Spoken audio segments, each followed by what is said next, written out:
Dr. Valentino to the OR, please.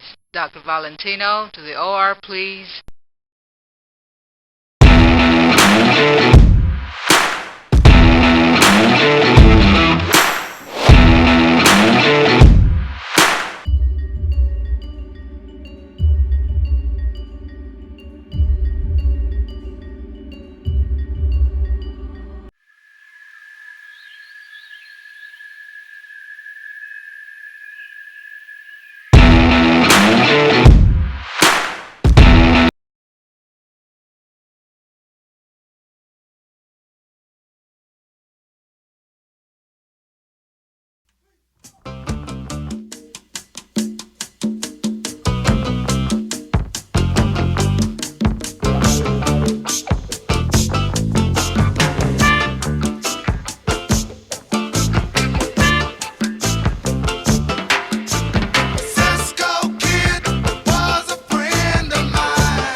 Would you like to see the Mona Lisa?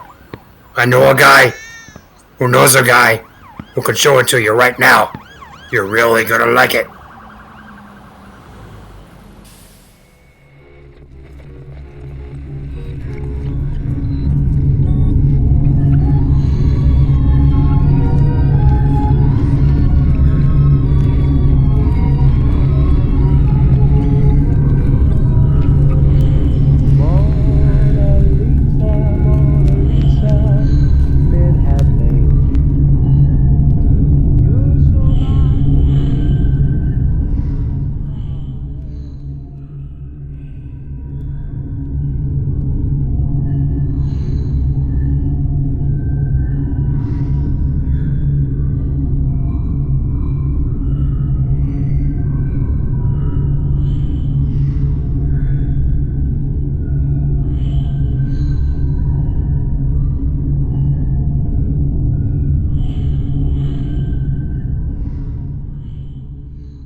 Well, I could have, I really wasn't sure,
The night's a cup of evil. The shrill whistle of a policeman pierces it like a vibrating pin. Hey, you, slut. How come if you're gone, the wave's still black and still makes me burn? The earth has edges of coffin in its shadow. Hey, you, slut, don't come back. My flesh swims in a cup of darkness that still makes me ache. My flesh swims in her, as in the marshy heart of woman. Astral ember, I felt dry caresses of clay fall upon my diaphanous lotus. Ah, woman, for you exists the flesh of instinct. Ah, woman, that's why, oh black chalice, even now that you're gone, I choke on the dust, and so many more desires to drink in my flesh, stamp their hooves in my flesh.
Welcome back to the late night show where we look at the more deranged conundrums of the art world.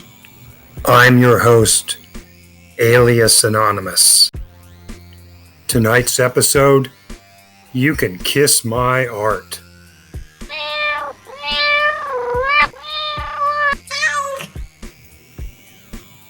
On Art Damage, we're going to ask the eternally important questions. Where do you draw the line? And do you know where the line is? Cy Twombly certainly knew where to draw the line. He drew the line all over his canvases in huge colorful scrawls, in wordless asemic writing, in cryptic references to Greco-Roman myths and history. Philosophically, he saw no artistic line he wouldn't cross. angering the public and other artists who didn't see what he created as art. But that's a whole other kettle of fish.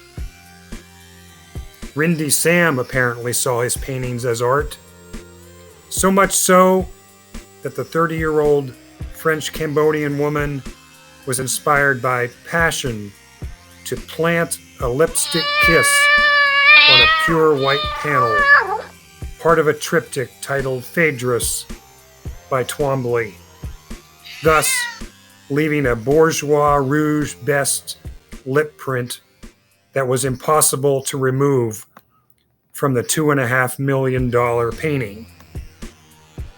That July 19th, 2007 day at the Museum of Contemporary Art in Avignon, France, Rindy Sam lost sight of the line, if she ever knew where it was.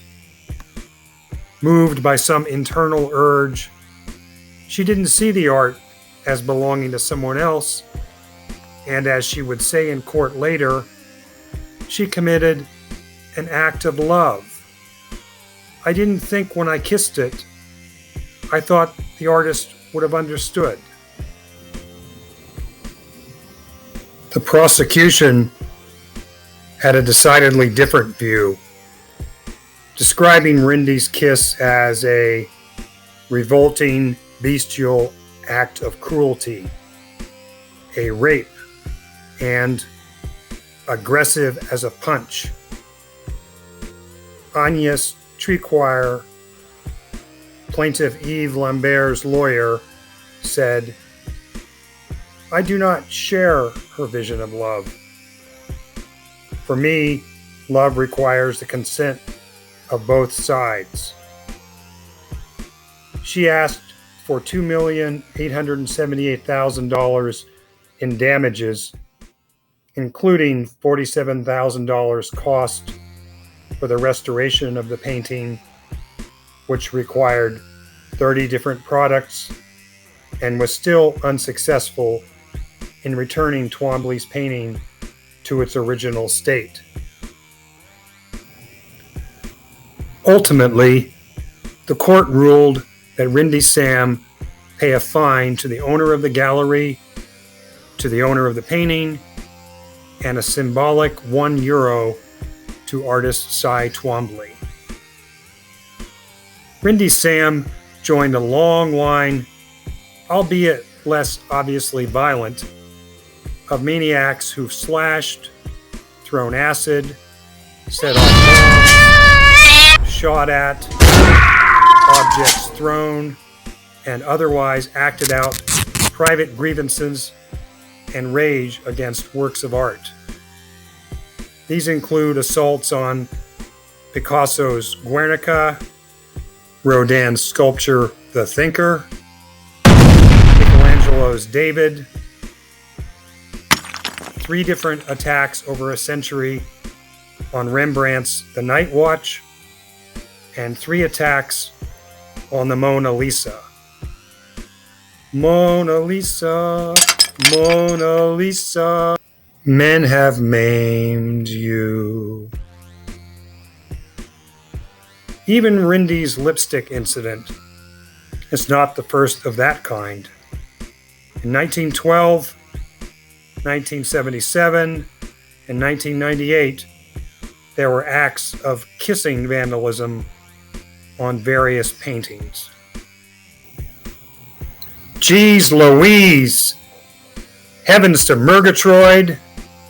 And holy shit, caveat. The loonies are always on the loose in our weird, weird world. Seen in the light of slashers, acid throwers, and their ilk, it's tempting to forgive Sam's more quiet, almost romantic gesture, but it's still vandalism, because she permanently marred a work of art created by someone else.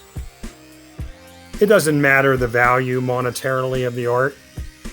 It didn't belong to her, and she crossed that invisible line in her act. Being an artist herself, so it's reported, she should have thought about how she would have felt if someone else permanently altered art she had labored to create. Perhaps she should create paintings and then kiss them with her signature lipstick. I'm sure, given her notoriety, she could find a market for them. But beware, Rindy, because I'd bet money that there'd be more than a few viewers with lipstick on or other acts in mind upon seeing your art.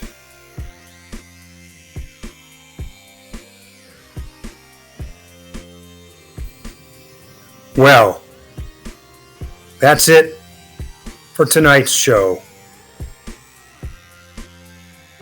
Join us again next time,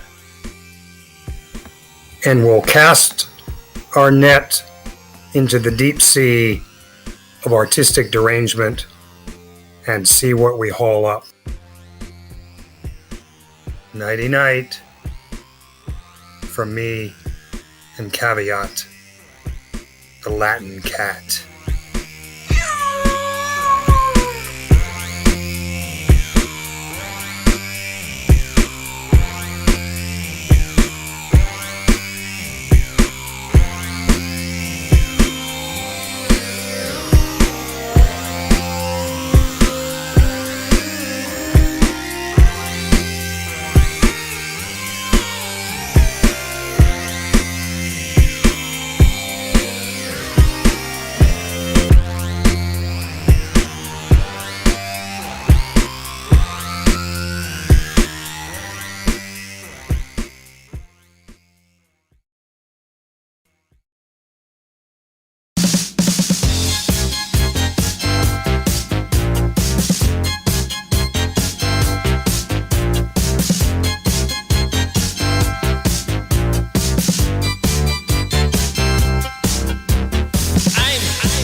Simple plan.